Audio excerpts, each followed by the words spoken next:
बात होती है अमरजीत भगत की। अमरजीत भगत भूपेश कैबिनेट की जब तैयारी हुई, भूपेश कैबिनेट जब बनी, उसमें वे व्यक्ति थे जो सबसे बाद में मंत्री बने, लेकिन जो रिपोर्ट कार्ड था वो बहुत बेहतर था, क्योंकि धान खरीदी की चर्चा होती है तो बात अमरजीत भगत की होती है, राम वनगमन पथ की बात होती है तो अमरजीत भगत की बात होती है। हमारे साथ मौजूद हैं अमरजीत भगत। बहुत स्वागत है आपका इंडिया न्यूज़ पर। जी नमस्कार।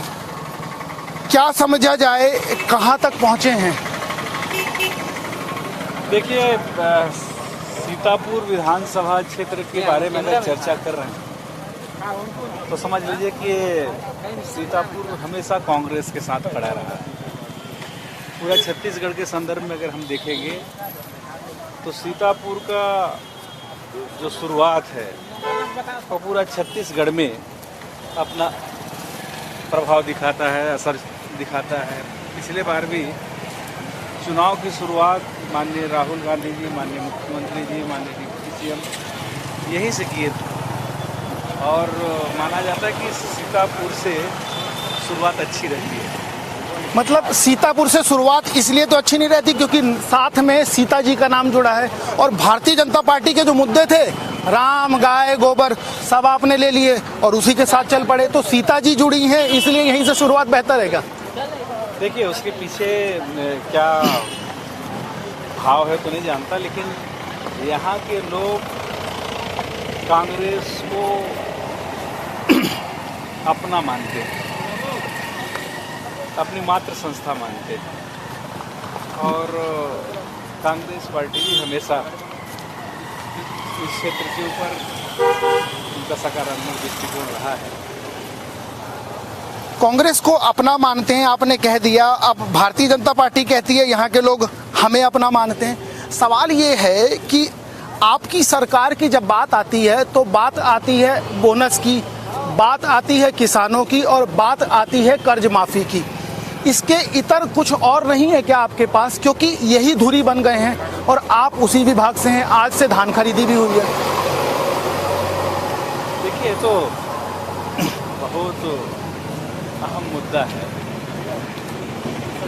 कि पूरे प्रदेश में सरकार का जो प्रभाव है वो सबसे ज़्यादा धान का कीमत, संस्कृति, इसी के इर्द गिर्द केंद्रित है और किसी भी व्यक्ति के लिए और भी ज़्यादा महत्वपूर्ण हो जाता है कि उनके विभाग के काम से लोगों का पेट भरे, उनके विभाग के काम से किसानों के घर में खुशहाली आए, उनके काम से छत्तीसगढ़ की कला और संस्कृति विरासत को नई ऊंचाई मिले।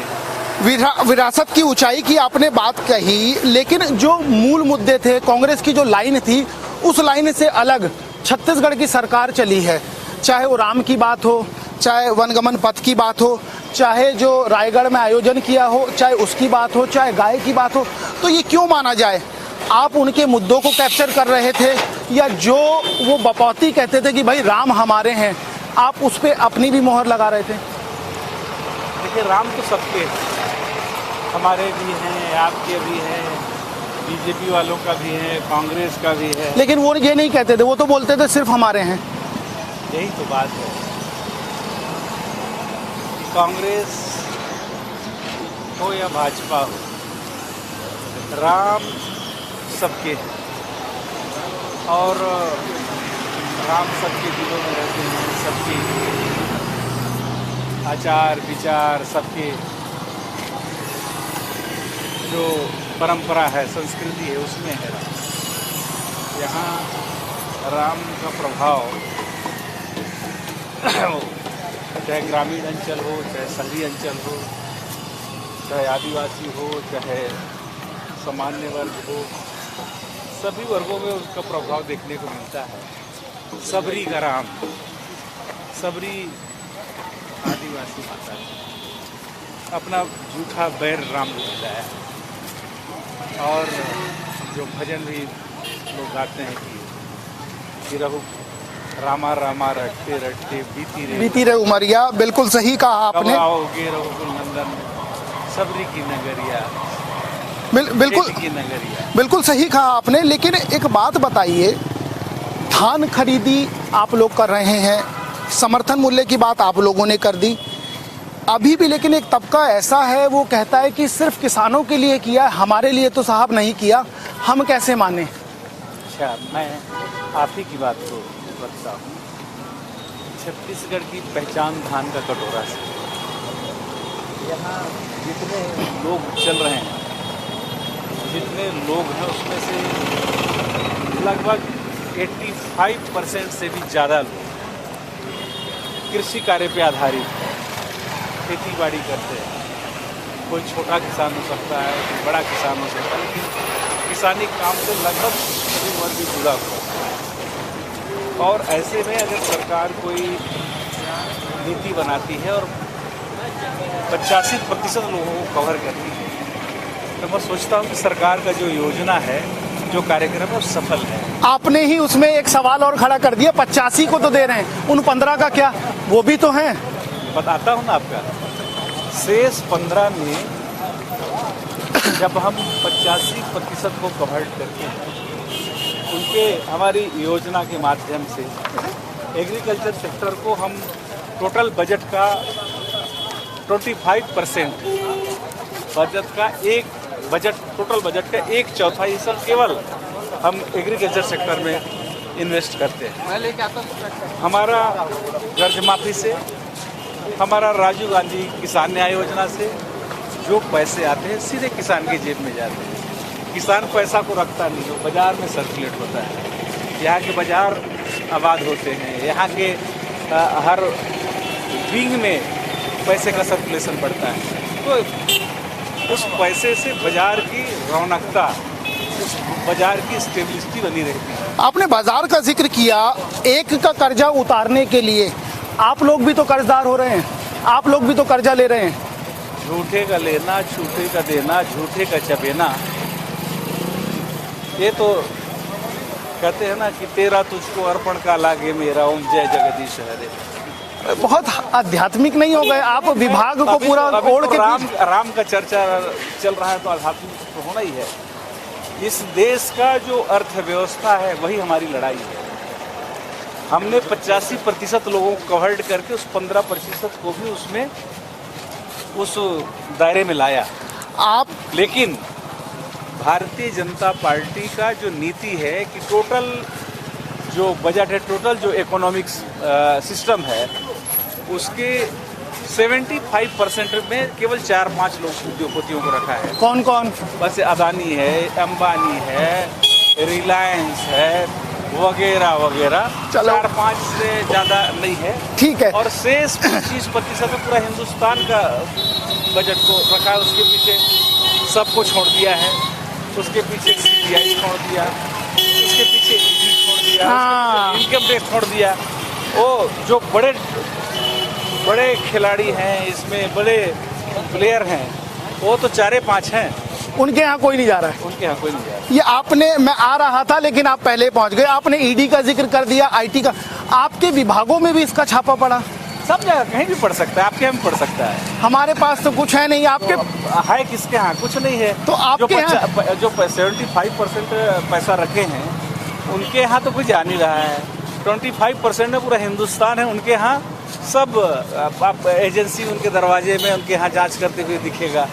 तो ये तो प्राइवेट लिमिटेड कंपनी हो गया है ED। ये ED भी, और भारत सरकार का भी जो कार्य प्रणाली है वो प्राइवेट लिमिटेड टाइप। तो ये प्राइवेट लिमिटेड कंपनी का मुखिया है कौन? आप सब जानते हैं। आप थोड़ा बता दीजिए। जिनका दाढ़ी है, दाढ़ी मूछ है कि नहीं? दाढ़ी तो क्योंकि हमारा भी है। हम जानते हैं कि जो इस समय भारत के सल्तनत का सबसे प्रमुख चेहरा है। प्रमुख चेहरा है भारत की सल्तनत का। एक और चीज जाननी है, आप ही के संभाग में 2 ऐसे व्यक्तियों की टिकट कट गई कि उनको लग नहीं रहा था कि हमारी टिकट कटेगी, और जो सर्वे भी आए उसमें भी उनकी स्थिति मुफीद थी। तो आखिर टिकट कटी तो कटी क्यों? देखिए, ये तो पार्टी हाईकमांड का विषय है और पार्टी हाईकमांड ने कई मापदंड रखे थे, कई प्रकार के उन्होंने सर्वे, कई प्रकार की ले लीजिए, अभिवादन लेते रहिएगा, कोई दिक्कत नहीं। सब जो है उन्होंने कराया था और उनको लगा कि किसको देने से ज़्यादा संभावना है, ऐसे लोगों को उन्होंने चयनित किया और दिया है। कई बार ऐसा होता है कि परिस्थिति ऐसा निर्मित हो जाती है। परिस्थिति, वो परिस्थिति कौन सी थी ये जानना है। ये तो अंदर की बात है, उसको आप सार्वजनिक क्यों करना चाहते? अंदर की बात है, जब आपने पहले ही कह दिया अंदर की बात है तो बात को मैं वहीं ख़त्म करूंगा। एक चीज़ बताइए, आपका जो संभाग है, आपके संभाग में आपकी सीट को मिलाकर जशपुर की तरफ जब हम बढ़ते हैं आपके यहाँ से, तो सड़क की स्थिति बहुत दयनीय है। उसको लेकर लोगों की बहुत नाराज़गी भी है। उसको लेकर कोई रोड मैप क्यों नहीं बनाया गया कि सड़क बन जाए? सड़क को लेकर बहुत नाराज़गी है क्योंकि उसके पीछे है, मैं मानता हूँ उस बात को, लेकिन सरकार का दृष्टिकोण, सरकार का कार्यक्रम, बजट और ये जो 2 साल का कोरोना था जिसकी वजह से काफ़ी चीज़ प्रभावित हुई है। इसमें बजट में काफ़ी चीज़ आ गया है, उसकी टेंडर की प्रक्रिया भी हो गई है, काम शुरू भी होना है। तो मैं मानता हूँ कि ये जो 2 साल का कोविड पीरियड था वो काफ़ी कुछ प्रभावित किया। सरगुजा में कितनी सीटें? सरगुजा में 100% सारी की सारी। अमरजीत भगत को यदि सीतापुर की जनता वोट दे तो क्यों दे? क्योंकि यहाँ अमन है, शांति है, यहाँ भाईचारा है, यहाँ विकास है। ये आपने फिर एक सवाल खड़ा कर दिया। अमन शांति की बात करके कवर्धा हम गए थे, वहाँ झंडा विवाद की चर्चा थी। नारायणपुर पहुँचे तो वहाँ धर्मांतरण की चर्चा थी। ये हो क्यों रहा? छत्तीसगढ़ की रीति नीति तो ऐसी नहीं थी। इसमें तो भारतीय जनता पार्टी, इनका जो अनुवांशिक संगठन आरएसएस जैसे संगठन इस प्रकार के काम को अंजाम देते हैं, स्क्रिप्ट लिखते हैं, खाली उसके पात्र बदल जाते हैं। स्क्रिप्ट लिख देते हैं, क्या लाभ क्या मिलता है इससे? लाभ क्या है? इनको सत्ता में आना है तो इन प्रकार कोई भी हथकंडा अपनाने के लिए लोगों को तैयार रहते हैं। आप आएंगे सत्ता में? क्योंकि तमाम नई तरह की बातें हो रही हैं, तमाम नई तरह की चीज़ें हो रही हैं। आप आएंगे सत्ता में? बिल्कुल सत्ता में आ रहा है। आ जाएंगे? आ जाएंगे, 101% आ जाएंगे। हाँ, चलेगी सत्ता? बिल्कुल चलेगी। पक्का मान ले? लॉक? बिल्कुल मान ली, लॉक कर दिए। अब की कितनी सीटें? अब सब लगभग जो है वही स्थिति रहेगा, 70-75 के बीच रहेगा। 70-75 के बीच रहेगा। बहुत शुभकामनाएं आपको, आपके उज्जवल भविष्य के लिए कि आप दोबारा पहुँचें। बहुत शुक्रिया। ये थे अमरजीत भगत जो कह रहे हैं कि राम का जो है वही सबका, और जो राम का हो लिया वो सब कुछ कर लेगा। तो एक बात तो साफ हो गई है कि इस विधानसभा चुनाव में जिस तरीके से राम दिखे, रहीम दिखे, उसको साथ लेके चलने की कवायद है। और बहुत सारी अंदर की बातें होती हैं, उनको अंदर ही रहने देना चाहिए। फिलहाल के लिए इतना ही, फिर किसी और शख्स से होगी मुलाकात। तब तक के लिए नमस्कार। नमस्कार।